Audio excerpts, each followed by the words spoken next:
पृथ्वीवर जेव्हापासून सजीव सृष्टी अस्तित्वात आली आहे तेव्हापासून इथे छोटे मोठे एकपेशीय जीव होते. त्यानंतरच्या काळामध्ये छोटे मोठे प्राणी ज्यात कृमी, कीटक, कोगलगाई असे होते.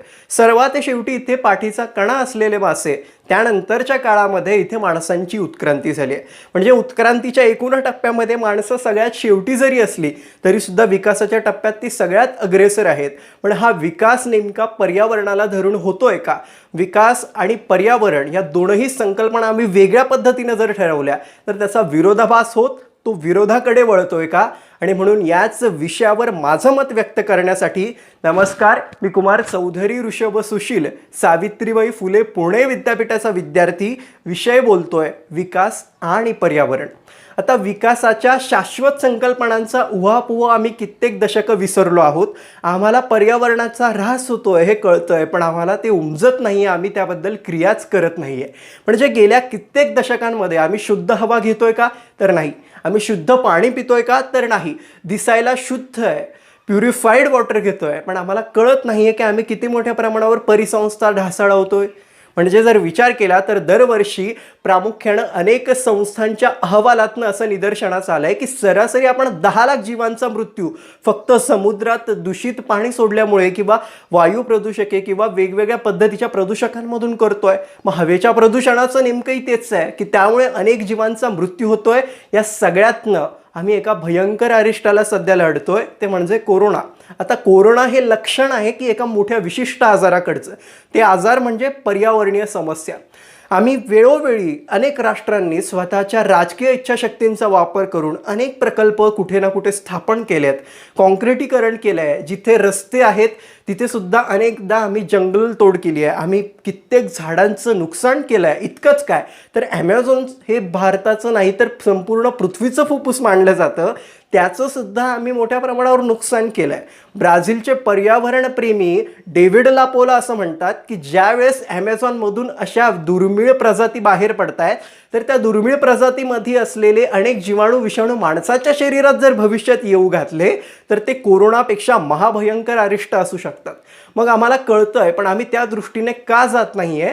याचं कारण चुकीच्या पद्धतीचा विकास आम्ही करतोय आणि पर्यावरणाकडे मोठ्या प्रमाणावर दुर्लक्ष करतोय. मग फक्त राजकीय नेते, इच्छाशक्ती नसलेली प्रशासकीय यंत्रणा करते तर मुळीच नाही. यात आमच्यासारख्या सर्वसामान्यांचा सुद्धा वाटा आहे. आता विकास आणि पर्यावरण या दोनही वेगळ्या संकल्पना असल्या तरी सुद्धा याचा विरोध नाही आहे. विकसित राष्ट्रांमध्ये सौर ऊर्जेच्या शहरातनं योग्य व्यवस्थापन करून जैवविविधता टिकवण्यासाठी केलेले प्रयत्न आम्ही बघितलेत आणि म्हणून विकसित राष्ट्रसुद्धा अनेकदा पर्यावरणाच्या बाबतीत सजग दिसतात. पण त्याच तुलनेनं जर भारतासारख्या देशांमध्ये विचार केला तर भारत 2016 मध्ये आपल्या पर्यावरणीय कामगिरीसाठी ज्यावेळेस 149व्या स्थानी होता तर तो आता 177व्या स्थानी आहे. याचा अर्थ भारतामध्ये जैवविविधता, त्यांच्यात असलेल्या परिसंस्था ढासळणं मोठ्या प्रमाणावर दिसत आहे. आता इतकंच काय, किंग कोब्रासारखा साप ज्याच्या विषातनं आपल्याला कॅन्सरसाठी थेरपी करता येते आणि त्यासाठी आपण ते वापरतो. औषध म्हणून वापरणं वाईट नाही आहे, पण किंग कोब्रासारख्या अनेक प्रजाती आपण सर्रास नष्ट करत चाललो आहे आणि त्याच्यामुळे एकूण परिसंस्था ही नष्ट होत चालली आहे. याचं आपल्याला लक्षच राहिलेलं नाही आहे. 2015ला टेड टॉक्सच्या माध्यमातून बिल गेट्स असं म्हणाले होते की जर आपण भविष्यात 3रं महायुद्ध लढत असू तर ते व्हायरस युद्ध असेल. आणि 5 वर्षानंतरचं प्रत्यंतर आपण बघतोय की आपण व्हायरस युद्धालाच लढतोय.